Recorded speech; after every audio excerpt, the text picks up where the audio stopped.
네, 안녕하십니까. 박정호입니다. 4월 30일, 4월의 마지막 거래 개장 전 이야기를 시작하도록 하겠습니다. 우선 처음으로 보고할 기사는 이제 거리두기 조정안이 발표된다는 내용. 사실 거리두기가 어떻게 되던 항상 뭐 코로나는 지금 주의를 굉장히 해야 되는 상황이다 라고 보시면 될 것 같고, 지금 보험사도 생수 우동 판다라는 표현이 나와 있어요. 삼성생명이 이제 롯데칠성과 협업을 해서 생수를 출시를 하는 부분이고, 지금 최대한 정말 다양한 분야에서 기업들이 협력을 하고 또 여러 콜라보레이션 상품들을 내놓고 있는 상황이다라고 보시면 되겠습니다. 그래서 이렇게 내용이 있다라는 거 체크를 해볼 수가 있겠고, 그래서 뭐 하나카드는 진로 두꺼비 한정판 디자인 카드를 출시하고, 뭐 그리고 삼성생명은 이마트 롯데칠성과 협회 생수 삼성생명수를 출시한다. 그리고 뭐 또 이제 신한생명은 이제 편의점 CU와 생면 우동 상품 신한생면을 출시한다.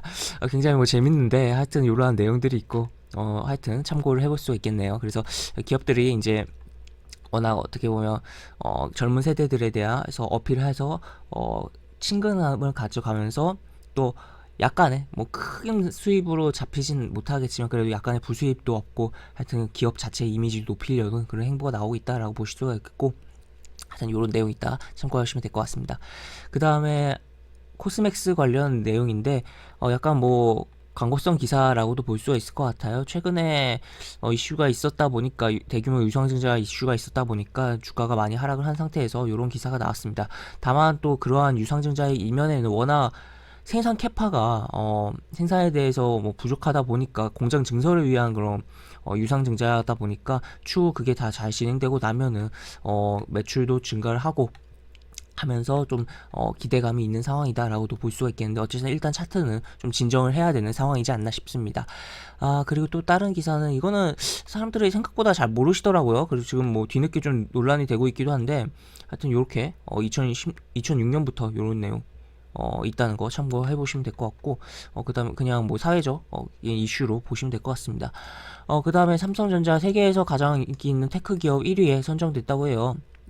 얼마나 뭐 공신력 있고 신뢰할 수 있는 랭킹에 및 뭐 발표인지는 모르겠지만 어쨌든 뭔가 1위를 했다라는 거 뭐 긍정적으로 볼 수가 있겠고, 뭐 이 내용이 주가에 뭐 강하게 뭐 작용하기에는 애매하긴 하지만 어쨌든 이러한 내용이 있다라는 거 체크를 해볼 수가 있겠습니다. 하여튼 이렇게 보시면 될 것 같고, 그 다음에 테슬라가 아니라 정확히는 뭐 공식 현대자차 이제 초급속 충전기에 대한 부분인데, 이게 내용이 뭐냐면, 그러니까 쭉 내용이 나와 있는데, 테슬라 차량이 올해 상반기 출시 예정인 충전 어댑터를 장착해도 현대차의 초급속 충전기를 사용하기 어려울 전망이다. 뭐 이런 내용이 나와 있어요.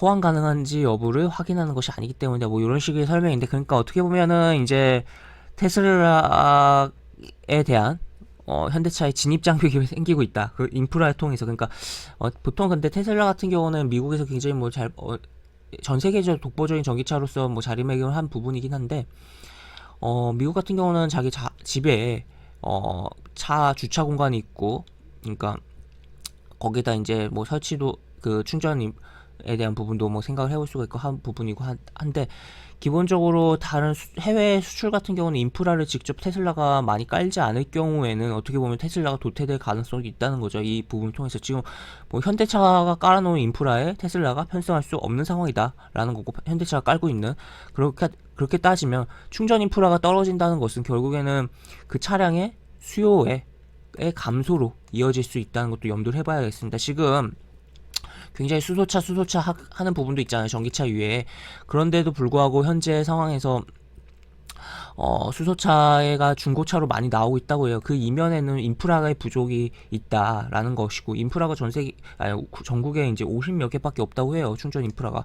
그렇기 때문에 현대차가 이제 전기차에 대한 인프라를 국내에서 많이 구축하면서 테슬라에 대한 진입 장벽을 맞춰가면서 국내에서의 테슬라에 대한 그 시장 점유율을 따라가는 좀 더 압도적인 시장 점유율을 가져갈 수 있는 상황이 연출되고 있다라고 볼 수 있고, 테슬라가 국내 인프라 많이 안 깔면 결국에 도태될 수 있는 상황이다 국내에서 라고 보시면 될 것 같습니다. 이렇게 내용이 나와 있고, 그 다음에 또 다른 기사 보면, 그 다음에 공매도에 대한 기본적인 개념이 나와 있는 기사인데 하여튼 이런 식으로 나와 있고 너무 제가 어제 개장 전 이야기에서도 말했듯이 너무 공포감에 사로잡히진 마시라 라고 이야기 드렸는데 다만 오늘 이제 오후가 넘어가면서 이제 심리적으로 투심이 굉장히 기본적으로 오늘 월말이에요. 월말에 금요일입니다. 그렇기 때문에 투심이 약화될 수 있는 가운데 이 공매도의 부활에 대한 부분도 있다라는 점 그래서 하여튼 이 오후에 매매에 있어서는 굉장히 오늘은 좀 주의를 많이 해야 되지 않을까. 물론 반대로 이제 최근에 증시가 하락한 부분이 있기 때문에 분위기가 오후까지도 긍정적일 수 있어요. 그렇지만 어쨌든 오늘 장은 뭐 오후뿐만 아니라 그냥 계속적으로 주의를 하는 시장이 돼야 되지 않을까 싶습니다. 그래서 이렇게 내용이 나와 있다는 것. 그래서 이 기사 한번 보시면 개념이 굉장히 많이 정리가 되지 않을까 싶습니다. 그래서 이런 내용이 있다는 거 보시면 될 것 같고 그 다음에 미증시. 일단 뭐 개선에 뭐 반등하고 뭐 최고치 갱신했다고 하고 뭐 항공 뭐 우주 관련된 종목들 업종이 많이 올랐더라고요. 해서 이렇게 보실 수가 있겠고 뭐 포드라든지 뭐 우버라든지 그런 종목들은 하락이 좀 많이 나왔습니다. 이런 식으로 내용이 있고 그리고 우리 증시로 넘어가서 보시면 코스피는 어쨌든 22 이동평균선에 아슬아슬하게 걸어놓은 상황입니다. 그래서 두 번째 지지를 받는 모양새가 나와줬고 오늘 이렇게 양봉을 좀 뽑아줘야지 조금 분위기가 반전이 많이 될 것이다. 만약에 어제 저가 깨면은 굉장히 피곤해질 수 있는 부분이에요. 3100포인트까지 밀려 내려오면서 62동평선 지지를 봐야 되는 상황이 연출되고 있다라고 보시면 될 것 같고 코스닥 같은 경우는 깨놨어요. 결국 이게 지금 22이동평선이 여기서 막혔죠. 막힌 흐름이기 때문에 여기서 다시 잡아주는 과정이 거쳐야 된다. 그래서 여기서 그냥 더 밀릴 가능성도 분명히 열어두고 봐야 되는 상황이고 왔다 갔다 해주면서 지금 한 방에 이런 식으로 돌리기엔 조금 거리감이 있다. 그래도 한번 오늘 장에서 22이동평선 한번 및 5일 이동평선 장중에 뚫었다가 밀리는 흐름이라도 좀 나올 가능성은 분명히 있지만 어쨌든 오늘 장은 정말 좀 투심이 많이 기본적으로 약화될 수 있는 부분이고 그걸 뭐 역으로 기관과 외국인들이 이용할 수 있기도 하지만 그럼에도 불구하고 우리는 이제 월말이기도 하고 금요일 장이기도 하고 공매도에 대한 부분도 있기 때문에 주의를 하면서 시장을 바라봐야 되는 상황이다 라고 정리를 해둘 수가 있을 것 같습니다. 그래서 오늘 개장 전 이야기를 마무리하도록 하겠습니다. 이상 박정호였습니다. 네, 감사합니다.